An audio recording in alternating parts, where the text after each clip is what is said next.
Louange à Allah. Nous le louons, implorons son aide et son pardon. Et nous implorons sa protection contre le mal de nos âmes et les conséquences de nos œuvres. Nul ne peut guider celui qu'Allah égare, et nul ne peut égarer celui qu'Allah guide. Je témoigne que nul n'est digne d'être adoré en dehors d'Allah. Il est unique et n'a pas d'associé. Et je témoigne que Mohammed est son serviteur et son messager, qu'Allah le couvre de ses éloges, lui, ses compagnons et ses proches. Dans la traduction du sens des versets, il est dit « Vous qui croyez et craignez Allah comme il le mérite et demeurez-lui entièrement soumis jusqu'à la mort. » Et dans la traduction d'autres versets, il est dit « Ô homme, craignez votre Seigneur qui vous a créé d'un seul être avant de créer de celui-ci son épouse et de ce couple une multitude d'hommes et de femmes qu'il a dispersés sur terre. Craignez Allah au nom de qui les uns implorent les autres et gardez-vous de rompre les liens du sang. Allah vous observe en permanence. » Dans la traduction du sens des versets, il est dit « Vous qui croyez et craignez Allah et tenez des propos justes, il vous rendra vertueux et vous pardonnera vos péchés. Quiconque obéit à Allah et à son messager jouira d'une immense félicité. » Ceci dit, la plus véridique des paroles est le livre d'Allah et les meilleurs enseignements sont ceux de Muhammad sallallahu alayhi wa sallam. Les pires choses sont les innovations. Toute innovation n'est qu'hérésie et toute hérésie mène au feu. Chers croyants, dans la traduction du sens des versets, il est dit dans ces versets où Allah Ta'ala ordonne ses serviteurs, dit « Venez que je vous énonce ce que votre Seigneur vous a réellement prescrit. N'associez rien à son culte. Traitez vos pères et mères avec bonté. Ne tuez pas vos enfants sous prétexte de pauvreté. C'est nous qui pourvoyons à vos besoins et aux leurs. Fuyez le péché commis publiquement ou dans l'intimité. N'enlevez pas sans droit la vie qu'Allah a rendue sacrée. Voici ces commandements que peut-être vous comprendrez. N'usez des biens de l'orphelin que dans son intérêt jusqu'à ce qu'il ait atteint la maturité. Et faites bonne mesure et bon poids. Sachez toutefois que nous n'imposons à une âme que ce qu'elle peut supporter. Lorsque vous devez rendre un témoignage ou un jugement, fût-ce à l'encontre d'un proche parent, faites-le en toute équité et honorez vos engagements pris envers Allah. Voici ces commandements dont peut-être vous vous souviendrez. Telle est ma voie, parfaitement droite. Suivez-la donc et évitez les chemins qui pourraient vous en détourner. Voici ces commandements que peut-être vous vous garderez de transgresser. Le comblant ainsi de nos faveurs pour sa conduite exemplaire, nous avons confié à Moïse les Écritures exposées, détaillées de toutes choses, guide et miséricorde pour les fils d'Israël, qui pourront ainsi croire en la rencontre de leur Seigneur. Et voici un livre béni que nous avons également révélé. Conformez-vous donc à ces enseignements et gardez-vous de transgresser ces commandements dans l'espoir d'être touchés par notre grâce. Vous ne pourrez ainsi affirmer seules 2 nations avant nous ont reçu les Écritures que nous n'avons pas pris soin d'étudier, ou prétendre si les Écritures nous avaient été révélées à nous, nous aurions certainement été mieux guidés. Or voilà que par la grâce de votre Seigneur, vous ont été apportés des enseignements à même d'assurer votre salut. Qui donc est plus injuste que celui qui renie la révélation d'Allah et s'en détourne obstinément? Nous infligerons pour prix de leur comportement les pires tourments à ceux qui se détournent de nos enseignements. Qu'attendent-ils sinon que les anges se présentent à eux, ou que vienne ton Seigneur, ou encore que se produisent devant eux certains signes de ton Seigneur? Or le jour où se manifesteront certains signes de ton Seigneur, la profession de foi du mécréant ne lui sera d'aucune utilité, de même que le croyant qui aura manqué à ses devoirs ne tirera aucun profit de son repentir. Dis, attendez donc, nous aussi nous attendons. Et le messager d'Allah sallallahu alayhi wa sallam nous informa d'un récit véridique et nous le transmit. Il dit, Allah a prescrit à Yahya alayhi salam 5 paroles et lui a ordonné de les appliquer et de les faire appliquer aux enfants d'Israël. Yahya tarda à le faire. Voyant cela, Isa alayhi salam lui dit alors, il t'a été prescrit 5 paroles que tu dois mettre en application et que tu dois faire appliquer aux enfants d'Israël. Si tu ne le fais pas, je le ferai moi-même. Yahya lui répondit, je crains, si tu le fais avant moi, d'être châtié ou que la terre m'engloutisse. Yahya alayhi salam rassembla alors les enfants d'Israël dans le temple de l'Quds. La mosquée se remplit et ils s'assirent sur les endroits élevés. Yahya alayhi salam dit alors, Allah m'a prescrit 5 paroles en m'ordonnant de les mettre en application et de vous ordonner d'en faire autant.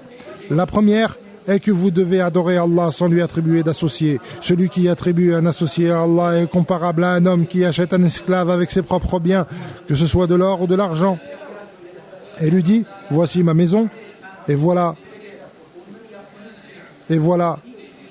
la terre, et voici ma terre. Travaille donc pour moi et donne-moi ce que tu récoltes.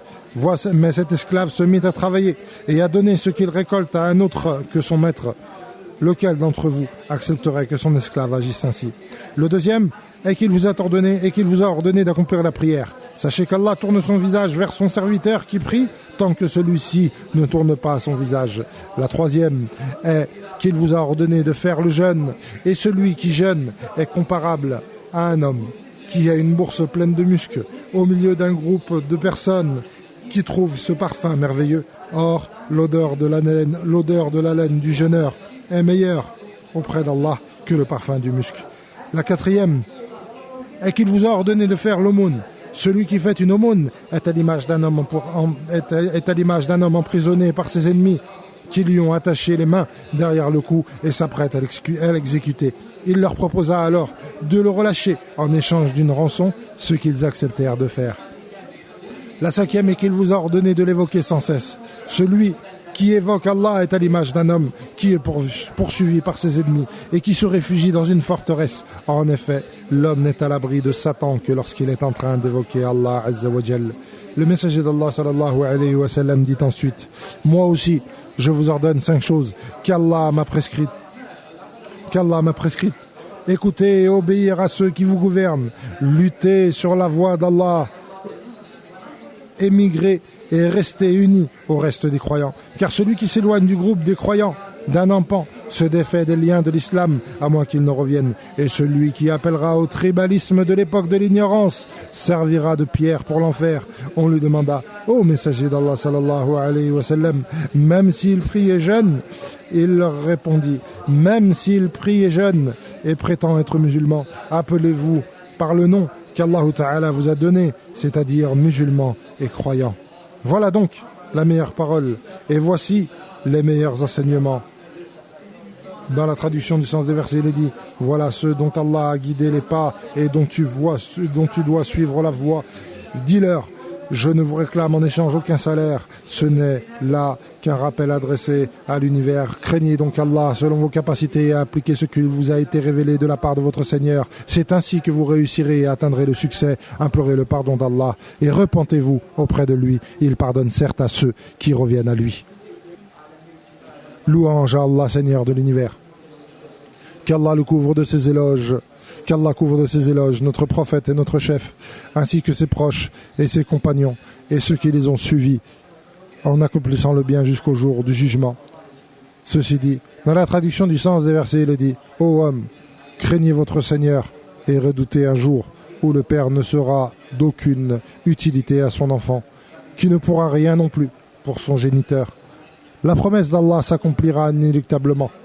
Ne vous laissez donc pas abuser par cette vie et ne vous laissez pas tromper au sujet du Seigneur par l'infâme séducteur. Le prophète sallallahu alayhi wa sallam indiqua les causes de la faiblesse et les voies qui mènent vers la grandeur et dit: lorsque vous pratiquez cette vente interdite qui est al-ina, suivrez les vaches, vous contenterez de vos cultures et de vos récoltes et délaisserez la lutte dans la voie d'Allah Azza wa Jal. Allah fera s'abattre sur vous une humiliation qu'il notera que lorsque vous retournerez à votre religion. Ceci dit, invoquez Allah pour qu'il couvre son prophète de ses éloges. Dans la traduction du sens des versets, il est dit: Allah et ses anges font les éloges du prophète. Ô vous qui avez cru, invoquez Allah pour qu'il couvre son prophète de ses éloges. Seigneur, couvre notre prophète, notre chef, notre maître Mohammed de tes éloges, ainsi que ses proches et ses compagnons et ses épouses et tous ceux qui les ont suivis jusqu'au jour du jugement dernier. Seigneur, accorde ta satisfaction aux successeurs du messager bien guidés, Abu Bakr, Omar, Uthman, Ali, ainsi qu'à tous les autres compagnons et ceux qui les ont suivis en accomplissant le bien jusqu'au jour du jugement, et accorde-nous aussi ta satisfaction par ta miséricorde et ta bonté, ô toi le plus généreux des généreux. Seigneur, fais triompher l'islam et les musulmans et humilie la mécréance et les mécréants et détruis tes ennemis, les ennemis de la religion, et fais de ce pays un pays stable, en sécurité, et prospère, ainsi que tous les pays musulmans. Seigneur, accorde-nous la sécurité sur nos terres, et améliore pour nous nos gouverneurs et ceux qui nous dirigent, et fais que les musulmans soient dirigés par ceux qui te craignent et qui ont peur de toi et qui suivent ta satisfaction, ô Seigneur de l'univers.